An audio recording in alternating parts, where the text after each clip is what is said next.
হরে কৃষ্ণ। তো প্রথমে আমার পরমারাধ্য গুরুদেব শ্রী শ্রী জয়পতাকা গুরু মহারাজকে আমার শতকোটি প্রণাম। তো পুরুষোত্তম মাস পড়ছে 17 মে থেকে 15 জুন অবধি, আর জ্যৈষ্ঠ মাসের 2 তারিখ থেকে 31 তারিখ অবধি। তো এই মাস একটানা চলবে। তো এই মাস হচ্ছে অতি পবিত্র এক মাস। এই মাসের অটুট মাহাত্ম্য যা বর্ণনা করা যায় না। তাই পুরুষোত্তম মাসকে অধিমাসও বলা হয়। জাগতিক কর্মকাণ্ড বিধি অনুযায়ী এই মাসকে মল মাস বলা হয়, আর পারমার্থিক বিধি অনুযায়ী এই মাসকে পুরুষোত্তম মাস বলা হয়। তো এই অধিমাসের অধিষ্ঠাত্রী দেবী আছেন।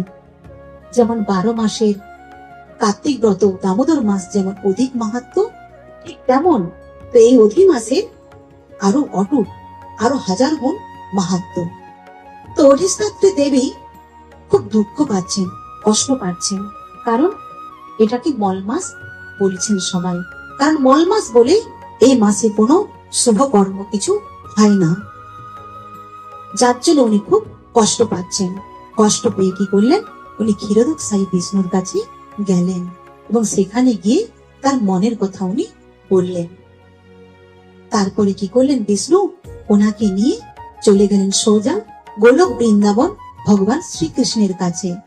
তো শ্রীকৃষ্ণের কাছে পৌঁছতেই শ্রীকৃষ্ণ শুনতে পেলেন কান্নার আওয়াজ। কৃষ্ণ বললেন যে এখানে গোলক বৃন্দাবনে কেউ কান্না করে না, তো এটা আমি কিসের আওয়াজ পাচ্ছি, কান্নার আওয়াজ পাচ্ছি কেন?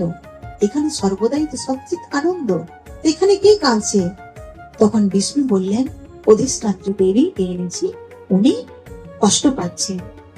তখন শ্রীকৃষ্ণ বললেন যে কেন কষ্ট পাচ্ছে? তখন উনি বললেন যে আমার মাসকে সবাই মল মাস বলে, তো এই মাসে কোনো শুভ কর্ম কিছু হয় না, যার জন্য আমাকে সবাই কটাক্ষ করে। তখন পরমেশ্বর ভগবান শ্রীকৃষ্ণ বললেন যে ঠিক আছে, এই নাম হবে আমার নামে পুরুষোত্তম মাস। যা 12 মাসের মধ্যে দামোদর ব্রত যেই মাসে, সেই মাসের যে মাহাত্ম্য তার চেয়ে 1000 গুণ মাহাত্ম্য এই মাসে থাকবে, এর মাহাত্ম্য অটুট থাকবে বলে এই অধি মাসকে পুরুষোত্তম মাস বলে অভিহিত করা হয়েছে। তো পুরুষোত্তম মাস সবার করা উচিত।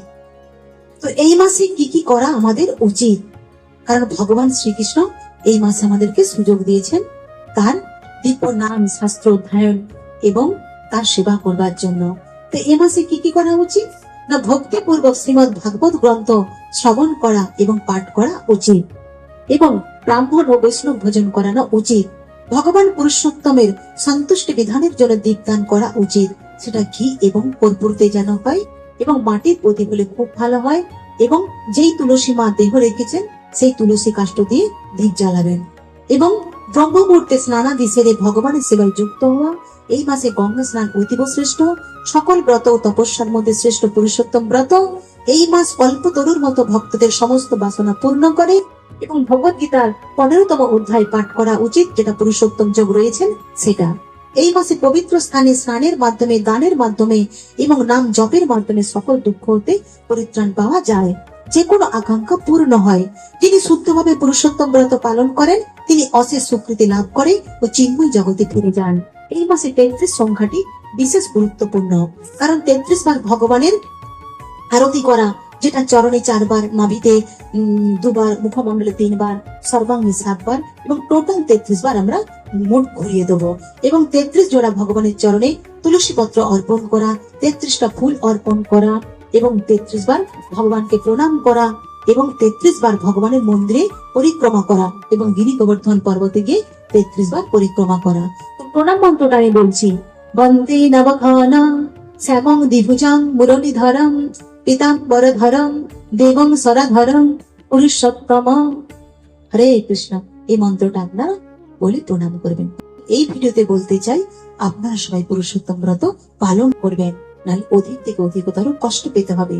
কারণ দুর্বাসা মুনি যখন দ্রৌপদীকে বলেছিলেন যে পুরুষোত্তম ব্রত পালন করতে, উনি করেননি, যার জন্য ওনাকে বস্ত্রহরণ হতে হয়েছিল এবং কষ্ট পেতে হয়েছিল।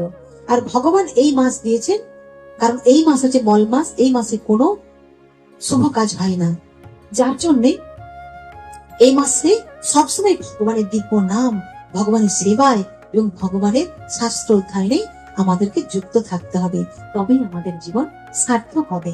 তো এই মাসে যারা বিশেষত আমিষ আহার গ্রহণ করেন তারা যেন করজোড়ে অন্তত আপনাদেরকে মিনতি করছি, আপনারা নিরামিষাশী গ্রহণ করবেন, তাহলে জীবন সার্থক হবে, তাহলে ভগবানের ধামে যাওয়ার একটা সুযোগ রাস্তা তৈরি করতে আমরা পারবো।